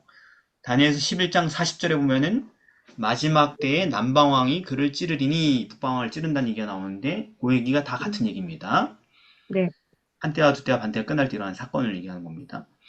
음. 그런데 이제 작은 뿔의 압제 기간이 지나고 그들이 죽으면서 말살하는데 실패하자 다시 살아나서 다시 새로운 압제를 시도하는데 그 자세한 내막이 뭐다? 11절부터죠. 네. 다른 짐승이 올라오는 거. 예. 근데 그 짐승 어디서 올라왔대요? 땅에서 올라와요. 아, 그래서 땅이 어떻게 된 거예요? 다 점령당한 거예요. 점령당했다. 예, 하나님의 피난처였던 그 거룩한 땅이 점령당한 거기서 짐승이 나타나는 거예요. 근데 그 짐승도 무슨 짐승이에요? 기독교 짐승이에요. 새끼양 같은 두 양 뿔이. 같이. 음. 그게 개신교 미국이죠, 말하자면. 네. 예. 그래서 그 뭔 짓을 하느냐? 그 교황권인 처음 짐승에게 경배하게 강요한다. 이적을 행하고 사람들을 막 압도하고 미혹해가지고 다 교황권의 권세에 굴복하게 만드는 일을 앞장서서 하게 될 것이다. 그리고 짐승의 그 우상에게 경배하지 않는 자, 그러니까 교황권의 권세에 굴복하지 않는 자, 압제를 거부한 자는 다 어떻게 한다? 다 죽인다. 죽인다. 이게 마지막 박해죠. 인류 역사의 마지막 박해죠. 그러니까 한때 광야였던, 즉 하나님의 백성의 거룩한 피난처였던 배교한 미국 개신교가 나중에는 교황권과 합세하여서 땅과 바다 모두 다 그들의 손아귀에 떨어지고 지상에서 하나님의 자리를 차지하려는 그들의 그 세속권에 양심적으로 저항하는 하나님의 백성들을 말살하고 압제하는 일들이 일어날 것이다. 언제까지? 다 죽일 때까지. 네. 씨를 말릴 때까지 이제 마지막으로 그 일을 할 것이다. 옛날에 씨를 못 말렸으니까. 옛날에는 도피처가 있어서 씨를 못 말렸는데 천년 동안도. 이젠 도피할 곳도 없다. 없어요. 그래서 누가 개입할 수밖에 없다고요? 하나님. 하나님 뭐 할 수밖에 없다고요? 세상 나라를 그래서 끝낼 수밖에 없다는 것입니다. 네. 얌전히 있었으면 이렇게 안 됐어요. 음. 이렇게 과격한 종말이 없어요. 근데 왜 이렇게 과격하게 종말을 당해요? 세상이 멸망해요? 칼로 죽인 자는 칼로 죽임을 당하는 거죠. 그죠? 예. 남을 해치려고 하니까 범인이 총을 안 쏘면 되는데 총을 시민들에게 난사하면 경찰은 어떻게 할 수밖에 없어요? 쓸 수밖에 없죠. 발포할 수밖에 없죠. 그죠? 네, 그런 거랑 같은 원리로 세상의 역사가 이렇게 끝나는 거라는 것입니다. 짐승이 짐승답게 계속 더 이성을 잃어가다가 막판에 이렇게 끝난다라는 그 개연성이 있는 스토리가 이렇게 된다라는 것이죠. 그래서 목요일 마지막입니다. 다시 예언하라. 자, 이제까지 우리가 이제 살펴봤어요. 나라, 뭐 바다, 땅 이런 것들을 다 살펴봤습니다. 어떻게 되는 건지 짐승도 살펴보고. 음. 그런데 이제 계시록 10장의 예언 우리가 이제 대략 해석을 해보는 겁니다. 왜냐하면 계시록 10장이 위치가 어디냐면은 자, 성경 구조를 다시 얘기하겠습니다. 일곱 교회, 일곱 인, 일곱 나팔 이렇게 가죠? 전반부가. 네. 근데 그 7은 항상 초대교회부터 세상 끝날 때까지의 전체. 역사를 전체를 망라하는 순서적인 개념이죠. 그죠? 네. 그러니까 일곱 교회에서 일곱 번째 교회는 언제 때 교회예요? 마지막. 세상 역사의 마지막 때 교회고 일곱 인 중에서 일곱 번째 인을 떼면 뭐가 돼요? 재림 오는 거죠. 예수님이 재림하시는 거고 일곱 나팔에서 일곱 번째 나팔을 불어지면 어떻게 돼요? 네, 재림이죠. 재림. 다 그렇게 돼 있죠. 성경을 보면 그죠? 네. 그런데 이 계시록 10장은요. 여섯 번째 나팔이 소개된 뒤에 일곱 번째 나팔이 소개되기 전에 삽입된 이야기예요. 계시록 10장. 네. 그러니까 계시록 10장은 언제적 이벤트 사건인 거예요. 말하자면. 마지막 재림 전. 때 그렇죠. 나타나기 전. 예수님의 재림이 있기 전 마지막 어떤 하나님의 계획과 사업에 관련된 얘기인 거죠. 그죠? 순서로니까. 그래서 자, 뭐, 또 계시록 10장 엄청 자세하게 하면 또 길어지니까 대략 그냥 대충 한번 해석해 볼까요? 뭉뚱그려서. 자, 계시록 10장 한번 해석해 보세요. 제가 구분 줄 테니까 돌아가면서 한번 해석해 보세요. 이거 다 옛날에 한 적 있죠? 네. 자, 제가 그냥 짧아 읽지도 않으니까 제가 그냥 쭉 읽을 테니까 하나씩. 그 사이에 어떤 이제 세상의 마지막과 그리고 그 사이에 일어난 이벤트인데 내가 또 보니 힘센 다른 천사가 구름을 입고 하늘에서 내려오는데 머리에 무지개가 있고 얼굴은 해 같고 발은 불기둥 같고 이게 뭔 장면입니까?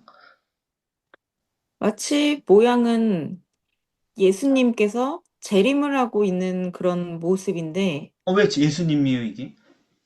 왜냐하면은 네, 힘센 대충 다른 천사가 뭐 이렇게 구름을 입고라고 하는 게 이제 구름이 예수님이 구름을 타고 오신다고 했으니까 이동수단이고, 예, 그 머리 위에 무지개가 있다라고 하는 그 무지개가 예수님의 또 상징이 있기 때문에 얼굴 해 같고 발 불기둥 같고 하는 모든 게 이제 예수님을 표현하는 그 뭐 에스겔이나 다른 데서 얘기했던 구약의 내용들 다 취합했을 때 예수님 모양인데 유일하죠, 구름을 그죠? 구름을 네. 타고 하늘에서 내려왔다고 했기 때문에 마치 재림 때 그렇게 오실 때의 모습과 비슷하게 써져 있는데 그렇죠. 예수님이 구름 타고 오신다고 했으니까 네. 재림의 어떤 모습을 하고 있는 건 분명합니다. 그런데 그런데 문제는 시기가 일곱 나팔 전 삽입 이야기이기 때문에 예, 재림이 있기 전에 재림을 한다라는 내용이기 때문에 예, 이것은 재림운동이라고 해석을 할 수 있습니다. 근데 일부러 이렇게 연출된 이유에 대해서 예, 연결지어서 설명을 하게 된다면, 네네, 그러니까 이게 어떤 온 세상에 그런 예수님의 재림과 관련된 어떤 귀별을 전하기 위한 목적으로 써내려 갔기 때문에 이게 이렇게 표현을 의도적으로 네네네, 이렇게 묘사를 하신 거죠. 네, 감사합니다. 음. 그러면 2절, 근데 그 천사가 내려왔어요. 구름 타고 예수님 재림과 같은 광경이에요.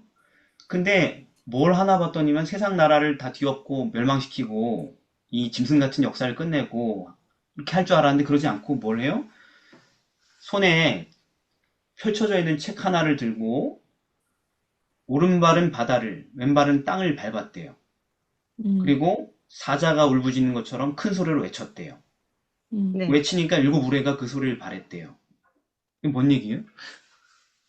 여기 2절에서 포인트는 작은 책을 먼저 보면 그 네, 작은 책은 다니엘 12장 4절에 나온 네, 다니엘아 마지막 때까지 이글을 봉함하라. 그리고 또 네, 다니엘 10장 9절에 이 말은 마지막 때까지 또 간수하고 봉함하라.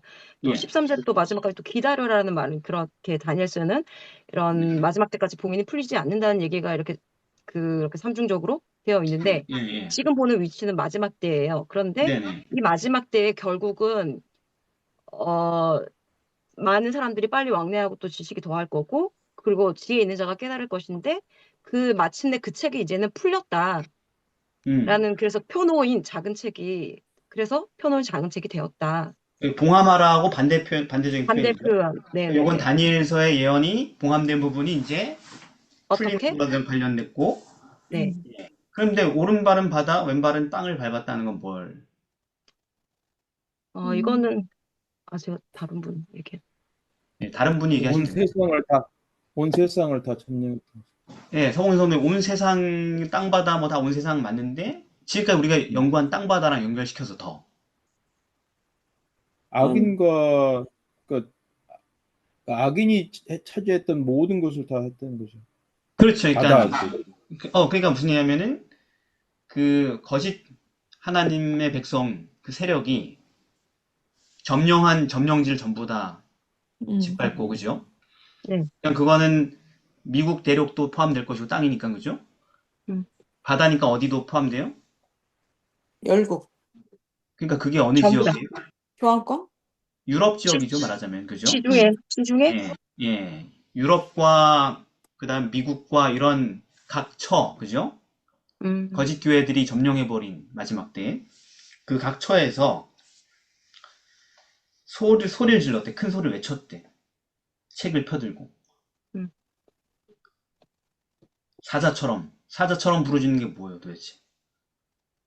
심판의 사자처럼, 기별입니다. 심판의 기별이고, 듣지 못하는 곳이 그리고 없어요. 또, 회개를 하게 하는 그런 예. 기별이라는 거네요. 그렇죠. 이제 성경서를 다 안 찾겠습니다. 제가 뭐 대충 달아놨으니까. 네. 그 다음에 하나님의 권능의 기별이죠. 하나님 능력이 그렇죠. 함께하는 기별이죠. 그죠? 네. 그리고 심지어 이제 큰 소리를 외쳤더니 또 외칠 때 무슨 소리가 또 같이 더해져요? 우레 일곱 소리, 우레. 일곱 우레가 소리를 말했대요. 그러면 우레는 뭐예요 또? 우레 소리는. 우레 소리. 여호와의 소리가 물 위에 있도다. 여호와의 소리가 힘이 있음이요. 뭐 이렇게. 그러니까, 아주 강력하고 네. 하나님의 두려운 권능이 음, 그죠? 자기 백성을 보호하고 위로하는 힘을 주는 그런 말씀들 시편에도 나와 있는 표현들 그대로 다 갖다 붙이면 그죠? 네. 출애굽기 20장에서 십계명 주실 때도 우레 같은 소리로 얘기하셨고. 자, 그러니까 1, 2, 3절이 결국 뭘 묘사하는 거예요? 결국은 하나님의 계획 아래 하나님께서 위엄 있게 진두지휘하신 재림운동 사건을 이야기하는 것입니다. 근데 그 재림운동이 뭘로 촉발된 거예요? 다니엘서 연구를 통해서. 네, 네, 네. 맞아요. 예, 다니엘서 연구를 통해서 전 지구적인 재림운동이 강력한 권능으로 임하였다라는 것이죠. 네. 사람들이 이게 재림운동이라는 걸 잘 몰라요. 1, 2, 3절을 보면서 여기에 재림운동이 있다라는 얘기를 잘 모르고 뒤에 가서 뭐 배는 쓰게 되고 뭐 이런 얘기로 재림운동을 해석하려고 하는 게 일반적인 경향이지만 사실 여기에 재림운동 얘기가 있는 것입니다. 순서가 좀 뭔가 잘못됐죠, 그죠? 네. 예. 자, 그러면 4절. 일곱 우레가 발할 때에 내가 기록하려고 하니까 하늘에서 그건 그냥 기록하지 마라. 임봉하라. 이건 뭐예요? 근데 실제로 우리가 그때 재림을 예수님께서 하신다고 생각을 했었는데 예. 그것이 실제는 아니었던 거죠. 그냥 이렇게 재림 운동이었던 건데 이것이 재림 운동이 아니라 재림인 것처럼 가리워져 있었던 이유이고 이것이 이제 대실망의 원인이 되었습니다. 네. 그러니까 수많은 교회들이 재림교회 이렇게 수많은 교회들이 공부를 많이 해가지고 대충 안단 말이에요. 지식적으로 뭐 안식일이 어떻고 재림운동이 어떻고 밀러 이런 거 다 안단 말이에요. 대충 검색하면 영상 네. 다 나오니까 제일 요즘 파고들면 재림교회 저거 재림운동 사이비 운동 실패로 만들어진 교회 이런 얘기들 많이 한단 말이죠. 네. 괜히 재림의 날 정했다가 실패해가지고 망신당하고 아직도 교회하고 있는 세력들 뭐 이렇게 얘기하는 사람 많단 말이에요. 그러니까 재림운동은 그거 바보짓 아니냐? 사이비들이 맨날 실패하는 그런 거 아니냐? 이렇게 얘기하는데 그렇지 않다는 걸 지금 설명하는 것입니다. 재림운동은 성경에 이미 예언돼 있었다는 얘기예요. 네. 네. 이렇게 명확한 언어로. 그리고 그 재림운동이 실패로 끝날 것도 예언돼 있었다는 얘기입니다. 네. 그게 4절이에요. 왜? 봉함하라. 이게 뭐예요? 다니엘서에 보니까. 뭘 그러니까 못한다? 재림 아, 운동이었었다라는 것을 봉함하라는 거지. 아니지. 아니요. 기별을 모르는 게 있다는 얘기죠. 뭐. 그죠. 해석이 안 되는 음. 부분이 봉함된 거죠. 그죠. 반면에 계시록 21장 5절에 네. 세상 끝에 대한 이야기는 언제나 알았잖아요. 이거는 네네. 기록하라 하시니까. 네, 그렇죠. 그러니까 봉함하라 하는 것은 항상 해석이 안 되는 부분을 남겨두라는 얘기죠. 네. 다니엘서도 그렇게 봉함이 된 상태로 음. 수천 년이 흘러간 거고, 이제 여기서 다니엘서가 예언돼가지고 막 2300주야가 풀어지고 막 이렇게 예언을 해석해가지고 예수님 재림하나 보다 했는데 2300주야의 끝에 대한 그 부분이 의도적으로 하나님께서 어떻게 하신 거예요? 비밀로 봉함하라고 하신 하는 거예요. 부분이라는 거죠. 음. 예, 그때는 몰랐던 거예요. 재림운동하는 사람들은 자신들이 완벽하게 다 해석된 걸 전하는 줄 알았는데 일부를 전하고 있었던 거죠. 그게 조사심판, 재림전 심판의 시작이라는 걸 몰랐던 거죠. 네. 대속죄일, 성소정결에 대한 얘기를 몰랐던 거죠. 성경 연구가 좀 부족했던 거죠. 근데 그게 그거 자체가 예언돼 있다는 것이에요. 4절에. 네. 이게 다 의미 없는 얘기 아니고 그런 얘기라는 것입니다. 음. 자, 그래서 재림운동은 소위 사람들 역사에서 실패로 끝났죠. 근데 그건 실패가 아니었어요. 그 역할을 한 거예요. 이런. 하나님께서 계획하신 예언하에서 그 성취된 겁니다. 그런데 5절부터 보니까 5절부터 내가 본 바 바다와 땅을 밟고 서는 천사가 또 나오죠. 뭘 밟고 있대요? 바다와 땅. 그러니까 이건 계속 반복된다고 여기서.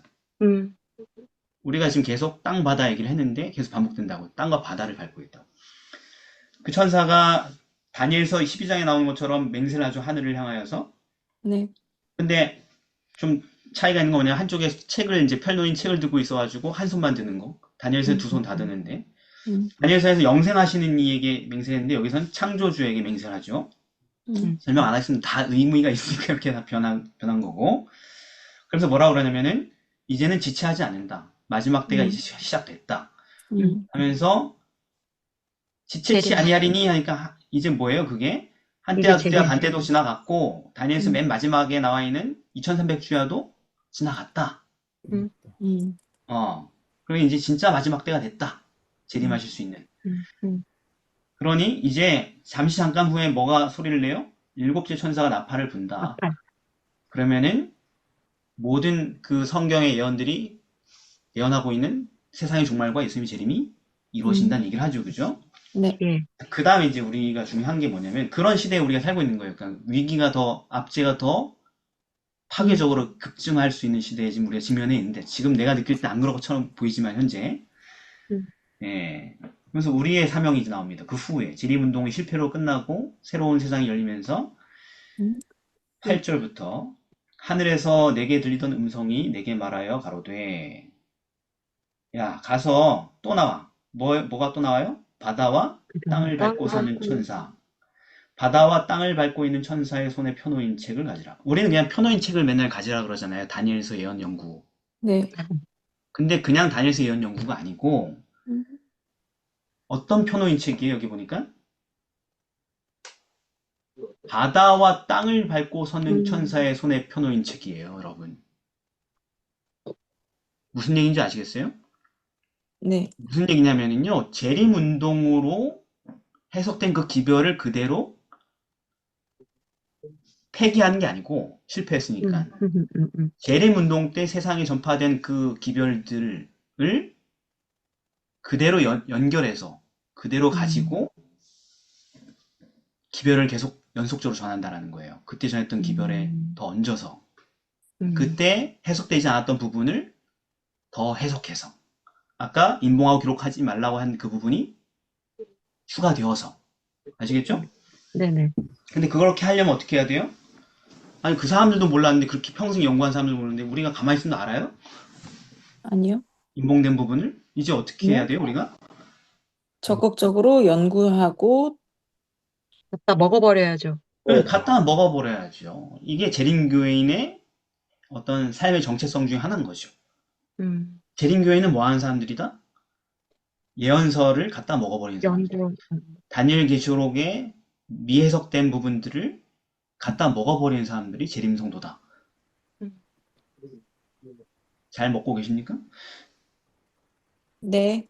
예. 그러면 어떤 결과가 있냐? 어떤 결과가 있어요? 내 배에는 입에는 쓰나 내 꿀같이 입에는 달고. 꿀같이 달리라. 그러니까 순서는 뭐예요, 사실은? 입에는 달고 배에는 쓴다. 입에 달아요. 입에 달아. 그러니까 너무 음. 행복할 거예요. 다니엘서와 계시록의 예언들을 연구하여서 그 비밀들을 하나씩 하나씩 밝혀낼 때 음. 하나님의 말씀과 뜻을 알아갈 때 우리는 너무나도 놀라운 행복을 그리고 기쁨을 느끼게 될 것입니다. 그 얘기들 다 있죠, 성경에. 그죠? 제가 다 써놨죠. 예레미야, 에스겔 네. 선지자의 경험에 다 똑같은 얘기도 있죠. 그죠? 네. 하나님의 말씀을 얻어먹으니 너무 꿀처럼 달았다. 이런 얘기들. 음. 그러니까 우리는 갖다 먹어버리는 사람들인데 재림교인으로 살려면 이걸 당연히 해야 되는데 모두가 다. 이게 일상이 돼야 되는데 그거 왜 그렇게 억지로 하라는 얘기가 아니고 좋으니까 정말 달콤한 신앙 생활이니까 이것이 그렇게 할 건데 근데 이제 문제는 뭐예요? 문제는 배에서 쓰다. 배에서 쓰게 된다는 얘기가 뭡니까?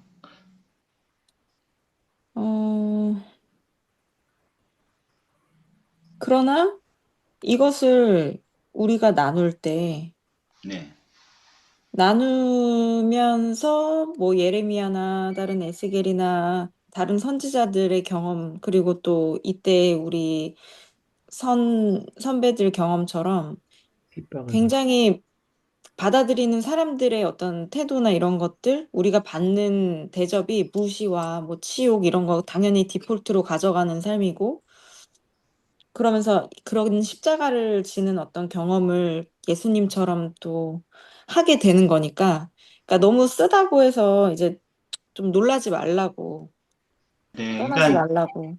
예레미야와 에스겔 선지자에 잘 나와 있죠. 배에 쓰게 된 경험들이 그죠? 그들이 하나님의 말씀을 받으면 너무 행복해 둘 다 달콤했대. 그런데 그거를 이제 세상에 망해가는 짐승처럼 병들어가는 교회와 세상에 전하게 됐을 때 그들은 정말 무지막지한 박해와 따돌림과 그리고 어떤 인권의 박탈과 목숨의 위협과 이런 것들을 당했죠. 네.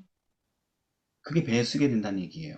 네. 보통 이제 우리가 흔히 대충 공부한 우리의 머릿속의 뇌리에는 갖다 먹어버려서 꿀같이 달았던 게 재림운동이고 배에 쓰게 된 게 대실망이 이렇게 해석하는 경향이 많은데 사실은 그렇게 해석하는 것은 구조적으로 약간 안 맞아요. 대실망과 재림운동에 대한 예언은 그 앞에 있는 전반부고 네. 뒷부분은 뭐예요? 그 후에 마지막 시대를 살아가는 최후 주자 성도들의 경험을 얘기하는 것입니다. 네네. 왜냐하면 새 천사의 기별 전하는 사람들 얘기하는 거예요. 네. 이 사람들이 새 천사의 기별 전한다는 거 이제 우리는 다 알았으니까 조사 심판도 알게 되고 다 알았으니까 그죠? 네네. 이거는 그 당시 사람들의 얘기를 예언한 게 아니고 물론 비슷한 경험이긴 하지만 본질적으로 이제 우리 시대의 경험을 얘기하는 것입니다. 짐승 같은 세력들이 세상을 다 집어삼켜서 하나님의 자리를 만들어서 이 통치 체계를 공고히 하고 세계를 완전히 자기의 사단의 나라로 만들려고 하는 시점인데 그런 시점에서 이런 반골적인 기별을 전하게 되면은 참 삶이 편하겠습니까? 그죠? 아니요. 예. 힘들죠. 다 뺏기고 재산 뺏기고 그죠? 목숨 위협받고 그렇죠. 그게 이제 앞으로 여러분들의 삶이고 재림교회의 운명이라는 거예요. 네. 네. 다 아는 얘기 같은데 되게 생소하죠. 그쵸. 예. 알아도 그 길을 안 가려고 하는. 내일이라고 생각하면 생소한 거죠. 그러니까 대부분의 성도들이 지금 복음을 전하면서 박해를 받고 있는 경험을 하는 사람이 몇 명이나 될까요? 네. 네, 거의. 변하질 않은. 그러니까 이 예언이 성취될 건데 반드시 이게 하나님께서 하신 건데 내가 안 경험한다고 해서 나도 안 하니까 다 그냥 안 하고 점점 늦춰지겠지 이렇게 생각하는 것은 옳을까요? 오만이죠. 예. 나는 안 하고 있는데 누군가는 하고 세계 역사는 끝나게 되는 것입니다. 그렇죠. 예. 그러니까 내가 해야 된다는 것입니다. 이 경험에 내가 동참해야 된다는 거예요. 받아들이고. 저가 내게 말하기를 하늘의 음성이 우리에게 말하기를 뭐라 그래요? 이게 이제 나예요. 요한이 나를 얘기하는 겁니다.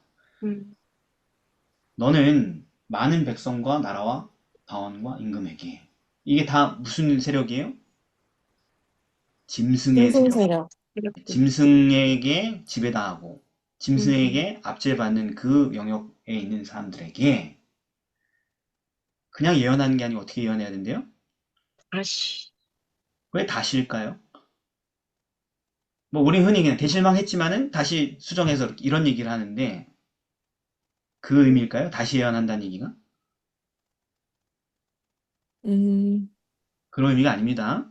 완전히, 그런 의미가 아니고 과거에 수많은 하나님의 종들이 계시록에 나오죠, 그죠? 계속 피 흘리고 죽어가는 이야기들이 그들이 그 압제 속에서 로마 황제의 핍박 아래서도 또 교황권의 한때와 두때 반때의 그 박해 세력 안에서도 계속 예언했잖아요, 그 사람들이. 아, 뭔가 반대와 음, 목숨을 잃어버림을 당하면서 말이죠. 집을 잃고 인권을 잃고 나라를 잃고 목숨을 잃고 가족을 잃고 하면서 막 떠들면서 고생 유리하면서 그렇게 했잖아요, 그죠? 그럼 선생님, 우리도 그렇게 돼야 될 것이다 라는 것입니다. 음, 네. 왜? 처음부터 다시 정리하면 이 세상 나라는 하나님께서 인간에게 기회를 주고 시간을 오래 끄면 끌수록 어떻게 된다고요? 동료 인간에 대한 압제가 내가 심해져. 점점 심해져서 결국은 다 죽여서 말살할 때까지 할 거니까. 그래서 하나님께서 이제 곧 우리가 살고 있는 이 시대에 어느 순간 세상을 완전히 쓸어버리고 멸망시키고 이 악한 짐승 같은 역사를 다시 새로운 나라를 세울 건데 그 막간의 그 짧은 시기에 이제 곧 일곱째 천사가 소리를 낼 건데 나팔을 불 건데 그 나팔 소리 들리기 전에 누군가는 전해야 되지 않냐 이거죠. 압제받고 있는 고통당하는 이 세상에. 그게 새천사 기별이라는 것입니다. 그게 남은 자손이라는 것이죠. 근데 성경에 얘기돼 있는 남은 자손하고 우리 실제 교회 우리의 삶하고 너무 좀 어때요? 너무 딴 나라 얘기 같은 네. 것이 하나님의 예언의 실패가 아니고 누구의 잘못이다? 나의, 우리의 잘못. 우리가 곁길 가고 있다라는 것입니다. 그래서 저와 여러분이 세상은 어쨌든 굉장히 우리가 상상하기 되게 어려운 일이지만은 정말 티끌이 돼서 날아갈 겁니다. 전부 다 모든 것은 사라지게 될 것입니다. 우리가 좋아하는 이 좋은 세상들이 다 날아갈 거예요. 그죠? 그 엄중한 기별을 우리가 잘 전할 수 있는, 경고할 수 있는 우리가 살아있는 동안 세상 사람들에게 누군가에게 이런 경고의 말씀을 파수꾼처럼 외칠 수 있는 저희들이 되길 바랍니다. 기도하겠습니다. 아멘. 사랑의 아버지 하나님, 하나님께서 왜 이 세상에 종말을 가져오셔야 되는지 오늘 잘 알았습니다. 아버지 하나님, 그 세상의 종말을 슬퍼하고 무서워하고 어떻게든 세상의 발을 잘 딛고 있으려는 우리의 안일한 마음을 우리가 버릴 수 있도록 도와주옵시고 주님께서 우리의 선조들 통하여서 풀어놓은 그 예언들을 더 깊이 연구하여서 갖다 먹어버려서 멸망할 헛된 세상에 집착하고 있는 수많은 사람들에게 나눌 수 있도록 도와주옵시고 많은 사람들이 그리고 거기에 우리도 새롭게 수립될 그 나라에 평안한 마음으로 들어가고 맞이할 수 있도록 인도하여 주옵시길 예수님의 이름으로 기도드립니다. 아멘. 아멘.